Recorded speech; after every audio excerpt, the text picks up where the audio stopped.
दो बहादुर फौजी जो अपने मुल्क के लिए लड़ रहे थे, लेकिन कुछ करप्ट लोगों ने अपने फायदे के लिए उन्हीं को गद्दार करार दे दिया और उन्हें मर जाने के लिए छोड़ दिया गया। आज की कहानी की शुरुआत होती है रेगिस्तान से, जहां बॉब और उसका साथी डॉनी एक खास मिशन पर थे। दुश्मन के ट्रक को उड़ाने के बाद वो निकलने ही वाले थे कि अचानक दुश्मनों के एक बड़े झुंड ने उन पर हमला कर दिया। बॉब ने अपनी शानदार निशानेबाजी का प्रदर्शन करते हुए कई दुश्मनों को ढेर कर दिया, लेकिन उसके आसपास के कुछ बॉम्ब्स फटने लगे और हालात पूरी तरह बेकाबू हो गए। उसने तुरंत CIA से मदद मांगी, लेकिन वहां से कोई जवाब नहीं आया और इसी वजह से डॉनी इस हमले में जान से चला गया। अपनी दोस्ती की मौत देखकर बॉब का गुस्सा हद से बढ़ गया। उसने हेलीकॉप्टर पर गोलियों की बरसात कर दी और आखिरकार उसे गिरा ही दिया। इस वाकये को अब 3 साल गुजर चुके हैं। बॉब अब पहाड़ों में अपने कुत्ते के साथ तन्हा लेकिन सुकून भरी जिंदगी गुजार रहा था, मगर सुकून ज्यादा देर टिकता नहीं। एक दिन कर्नल जॉनसन उसके घर आया एक नए मिशन का पैगाम लेकर। मिशन ये था कि प्रेसिडेंट की जान बचाने के लिए एक झूठा प्लान बनाना, जिसमें ये दिखाना था कि बॉब उसे मारने जा रहा है, लेकिन असल में किसी को चोट नहीं पहुंचानी थी। जॉनसन ने बताया कि उनके पास एक अंदरूनी खबर है कि प्रेसिडेंट पर जल्द एक असली हमला होने वाला है और इसे रोकने के लिए उन्हें किसी एक्सपर्ट की मदद चाहिए। शुरुआत में बॉब ने मना कर दिया, लेकिन जॉनसन उसे तमाम सबूत देकर गया जो किसी को भी सोचने पर मजबूर कर दें। बहुत देर तक सोचने के बाद बॉब ने मिशन में शामिल होने का फैसला किया। उसने हर उस जगह की जांच की जहां प्रेसिडेंट को भाषण देना था। फिलाडेल्फिया में एक जगह उसे कुछ अजीब महसूस हुआ और उसने तुरंत जॉनसन को इत्तला दी।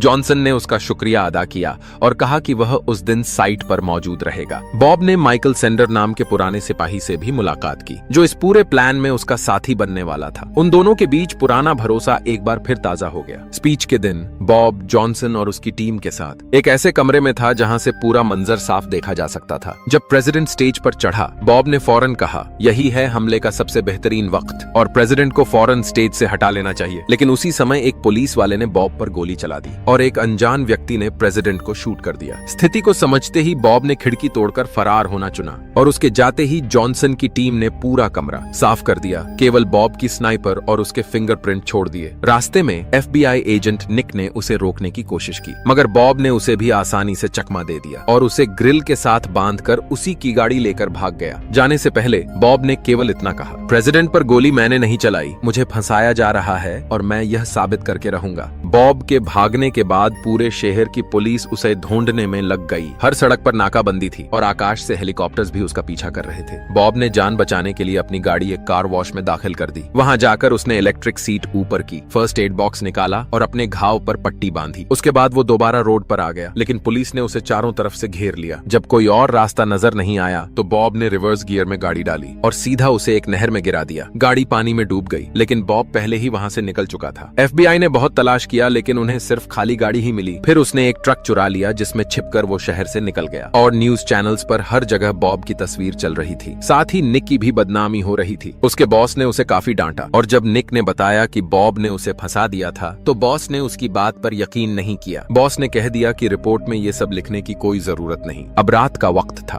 बॉब एक दुकान के पास पहुंचता है, लेकिन उसे डर था कि कहीं कोई उसे पहचान न ले। इसी डर की वजह से उसने सबसे पहले दुकान की लाइट्स बंद कर दी और फिर जरूरत की चीजों को समेटना शुरू किया। उसके बाद वह एक मैकेनिक की वर्कशॉप में छिपकर घुस गया, जहां उसने अपने जख्मों की मरहम पट्टी की। निक, जिसकी पहले बेइज्जती हो चुकी थी, अब उसे फोन ड्यूटी पर लगा दिया गया था। उसे एक औरत का कॉल आया जो उसी दुकान में काम करती थी। उस औरत को शक था कि बॉब थोड़ी देर पहले उसकी दुकान में आया था। निक ने उसकी बात पर यकीन किया और यह सब अपने बॉस को बताया, लेकिन बॉस ने उसकी बात सुनने से सीधा मना कर दिया। फिर भी निक ने हार नहीं मानी और वह पूरी रात इसी मामले पर काम करता रहा। सुबह जब ग्लिडन ने निक को देखा तो उसने कहा कि पुलिस ने बॉब पर गोली चलाई थी और वह मर गया है। इस बात ने निक का शक और गहरा कर दिया। उधर बॉब मैकेनिक के भेष में डॉनी की बीवी सारा से मिलने चला गया। वे पहली बार मिल रहे थे, लेकिन डॉनी के कहने पर बॉब ने पहले ही एक खत भेज दिया था। हर साल वह उसे फूल भेजता था, इसी वजह से सारा उसका नाम जानती थी। सारा थोड़ी हिचकिचाई, लेकिन बॉब ने उसे मना लिया और वह घर के अंदर चला गया। घर में बातचीत के दौरान सारा ने बताया कि प्रेसिडेंट बिल्कुल ठीक हैं और असली हमला किसी और फॉरेन लीडर पर हुआ था। दूसरी तरफ तरफ निक ने उस जगह के आसपास की बिल्डिंग्स की जांच की जहां इंसिडेंट हुआ था। वहां उसे स्नाइपर के ट्राइपॉड और स्टैंड के निशान मिले। जब बॉब उठकर तैयार हुआ तो सैरा ने उसे बताया कि हुकूमत ने उसके कुत्ते को भी गोली से मार दिया था। बॉब ने कहा कि वह अपने नाम पर जो झूठे इल्जाम लगाए गए हैं उन्हें साफ करेगा। उसके नजदीक निक इस काम में उसकी मदद कर सकता था, इसलिए उसने उससे मिलने का प्लान बनाया। सैरा भी उसकी मदद को तैयार हो गई और उसने डॉनी की पुरानी राइफल भी बॉब को दे दी। प्लान के मुताबिक सैरा ने किसी तरह एक कैफे में निक से मुलाकात की। वहां उसने निक को बॉब की गाड़ी के मुतालिक इन्फो दी ताकि वह इस सिलसिले में तलाश शुरू कर सके। इधर जॉनसन, जो कि यह सब करके चैन से बैठा था, अब उसके अंदर भी थोड़ी बेचैनी दिखाई देने लगी थी। लेकिन निक ने वही किया जो बॉब चाहता था। अब बॉब का प्लान बिल्कुल ठीक चल रहा था। जॉनसन को भी निक की हरकतों की खबर मिल गई थी और उसने अपने आदमियों को निक पर नजर रखने का हुक्म दिया। एक दिन मौका देखकर अचानक से उन्होंने निक को किडनैप कर लिया। वो लोग हर तरह से ये जानना चाहते थे कि निक को कितनी सच्चाई का पता है। उन्होंने बहुत कोशिश की लेकिन निक ने कुछ नहीं बताया, तो वो लोग उसे मार ही देते कि बॉब ने वक्त पर उसकी जान बचा ली। बॉब चाहता था कि वो कानूनी तरीके से मदद करे, लेकिन असल में बॉब सिर्फ बदला लेना चाहता था। उसका नाम तो साफ हो ही जाता, पर वो लोग किसी और के साथ भी ये सब कर सकते थे क्योंकि बॉब ने निक की जान बचाई थी। इसलिए निक भी मदद के लिए राजी हो गया। जॉनसन और उसके लोगों को पता चल गया कि बॉब हर साल सैरा को फूल भेजता है, तो उन्होंने कुछ लोगों को सैरा को किडनैप करने के लिए भेजा। उधर निक बॉब के साथ मिस्टर रेड के पास पहुंचा, जो हथियारों का एक्सपर्ट था। उसने बताया कि जॉनसन और उसके लोगों ने एक पेपर पैचिंग टेक्निक का इस्तेमाल किया था, जिसमें गोली किसी और गन से चलती है, पर लगता ऐसा है जैसे दूसरी गन से चली हो। मिस्टर रेड ने यह भी कहा कि बॉब के अलावा ये मिशन सिर्फ मिथाई ही कर सकता था। बॉब समझ गया कि मिथाई और कोई नहीं, सैंडोर ही है। फिर निक ने अपने बॉस को फोन करके सैंडोर का पता निकलवाया, पर असल में ये सब जॉनसन का ट्रैप था। रात को जॉनसन के आदमी सैरा को पकड़ने उसके घर घुस गए। तभी एक आदमी को सैरा ने रोक लिया, लेकिन दूसरे ने उसे पकड़ लिया। उधर बॉब सैंडोर के हाइडआउट पर पहुंच गया और हार्डवेयर स्टोर से वो सामान ले आया जो बम बनाने के लिए चाहिए था। बॉब को पता था कि उनके लिए ट्रैप बिछाया गया होगा, इसीलिए उसने निक को भी स्नाइपर चलाना सिखाया। वक्त आने पर निक घास में छुपकर गार्ड्स की लोकेशन बॉब को बता रहा था। बॉब ने एक एक करके सब गार्ड्स को खत्म किया और अंदर जाने से पहले आसपास बम्स लगा दिए। बॉब को देखकर सैंडोर बिल्कुल हैरान नहीं हुआ। उसने सब सच बताना शुरू किया। जॉनसन ने उसके साथ भी वैसा ही धोखा किया था जैसे बॉब के साथ। असल में प्लान हमेशा से दूसरे मुल्क के लीडर को खत्म करने के लिए था, क्योंकि वो लीडर जॉनसन के ऑयल प्रोजेक्ट का राज खोल सकता था। ये सब 3 साल पहले हुआ था और तभी बॉब को समझ आया कि CIA ने उसे और टोनी को क्यों छोड़ दिया था। सैंडोर ने यह भी बताया कि जॉनसन ने कई और फौजियों का अपने फायदे के लिए इस्तेमाल किया। तभी सैंडोर ने बताया कि सैरा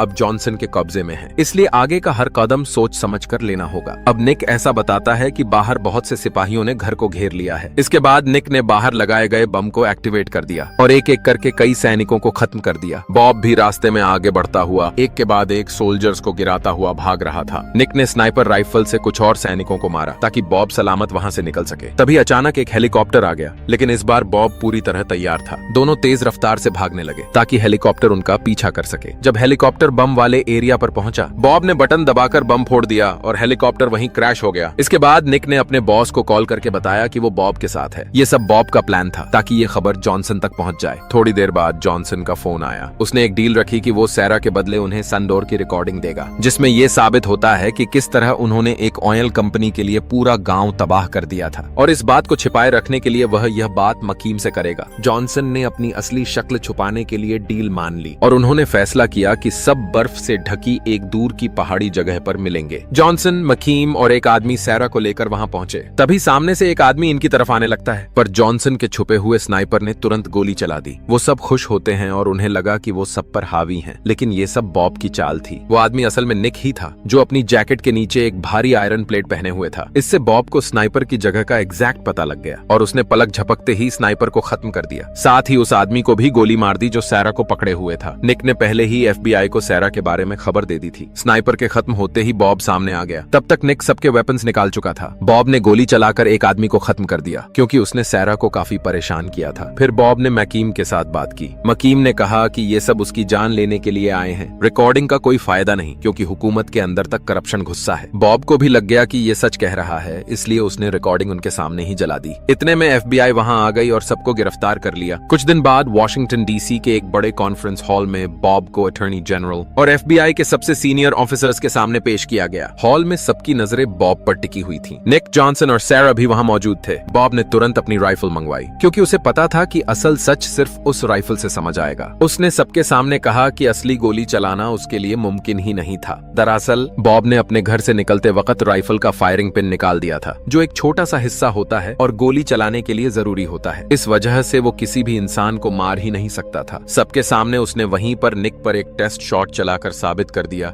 कि उसकी राइफल से गोली चल ही नहीं रही। ये सब देखकर अटॉर्नी जनरल खुद हैरान रह गए। उन्होंने फौरन सबूत का जायजा लिया और बॉब को तुरंत आजाद कर दिया। लेकिन जॉनसन और मक्कीम के खिलाफ मजबूत सबूत न होने की वजह से वो फिर भी बच गए और कानून के चंगुल से निकल गए। कुछ दिन बाद जॉनसन और मकीम शहर से दूर एक पहाड़ी एरिया के शानदार वेकेशन हाउस पर छुट्टी मनाने गए। उन्हें बिल्कुल अंदाजा नहीं था कि बॉब खामोशी से उनका इंतजार कर रहा है। बॉब ने एक मास्टर प्लान बनाया था। रात के अंधेरे में हवा की तेजी के साथ वो घर के पास आया और एक एक करके सब करप्ट लोगों को खत्म कर दिया। जब सब खत्म हो गया, एक बड़ा धमाका कर दिया ताकि कोई सबूत न बचे और उनका काला सच हमेशा के लिए राख बन जाए। इसके बाद बॉब सैरा के पास वापस आया। सैरा के चेहरे पर तसल्ली थी कि अब सब खतरा खत्म हो चुका है। दोनों ने मिलकर एक नई जिंदगी शुरू करने का फैसला किया।